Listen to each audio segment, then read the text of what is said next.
Meals on Wheels. Vulnerability takes on many faces among older Hoosiers.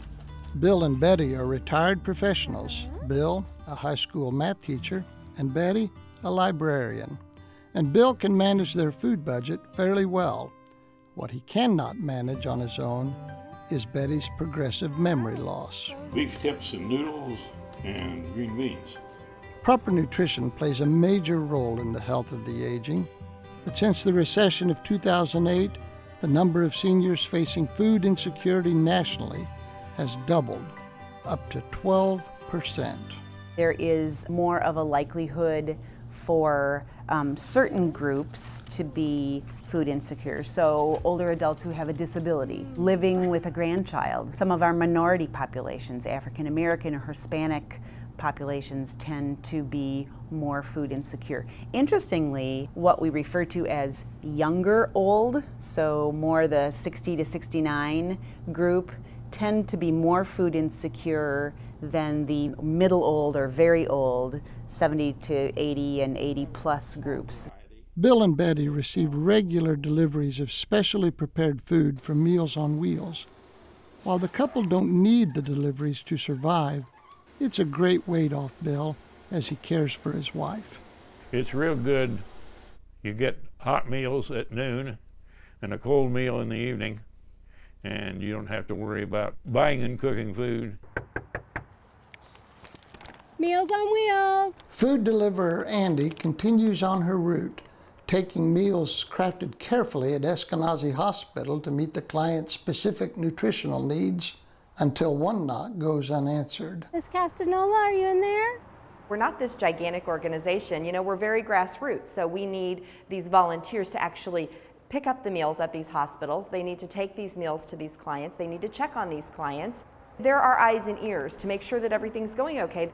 The role that we play with these clients is crucial to help them maintain their independence in their home and to stay healthy. Thanks. A good ending. Bye-bye. It looks as if the client simply forgot to alert the delivery service that they wouldn't be home. Meals on Wheels works with many partners to provide hundreds of meals every week to clients who face difficulties accessing highly nutritional food on their own. But a special new program with Eskenazi Hospital now provides an extra layer of security for seniors released from hospitalization. Through this partnership with Meals on Wheels and the grant that was made possible through the Central Indiana Senior Fund, we are going to be able to attend to the nutritional needs of our patients when they're discharged from the hospital as we attend to all the rest of their needs. And it is at least as important that we attend to nutrition after hospitalization as it is to make sure that we get them on the right medications and that they have access to those medications. The Sky Farm at Eskenazi Hospital is a manifestation of Harris's passion for educating staff, patients, and families about the importance of good nutrition to good health at any age. It takes center stage with the hospital's senior patients.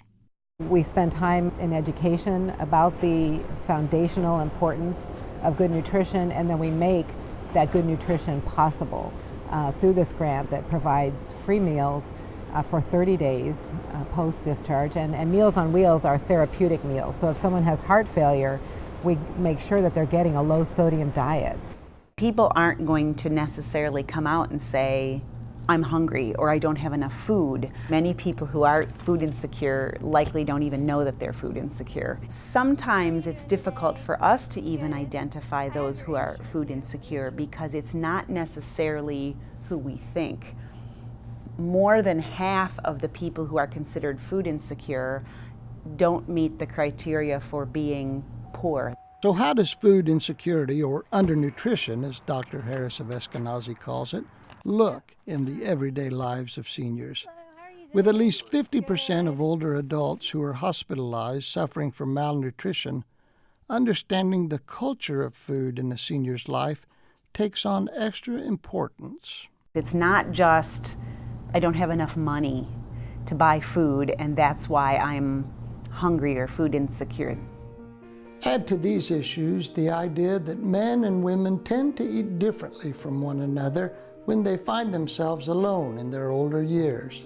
Those who make it their work to make sure seniors are getting the nutritional meals often see that men will eat with others or alone, but that women prefer to dine in groups. The agency, called Second Helpings, which rescues unused food from wholesalers, retailers, and restaurants before it can go to waste, works with its partners to fill not only the nutritional gap, but the human gap as well. All of our meals go to congregate agencies, so places where people are gathered to eat. Not the individual meals, but the group meals. And that's a great chance for seniors to socialize or take part in a program. Second Helpings prepares healthy, nutrient-dense meals in its own kitchen, meals that are, like those of Meals on Wheels, delivered by volunteers at no cost, but the payoff can be life-saving. The biggest challenge for agencies that I hear is that getting the seniors to the program, inviting somebody just in for a meal doesn't seem to work as well as having people either come in for a program or a speaker or having them volunteer to help serve other families and things. Food is the great connector, and it is the thing that brings people together, and it's a common language that people can speak is food and memories around food and the idea of a mealtime. It really lights our fire when we hear people who've lived next door to each other that didn't know each other but came somewhere for a meal are now carpooling together and riding together and having a relationship outside of just the meal that they have at the agency, that it's really opening worlds for seniors.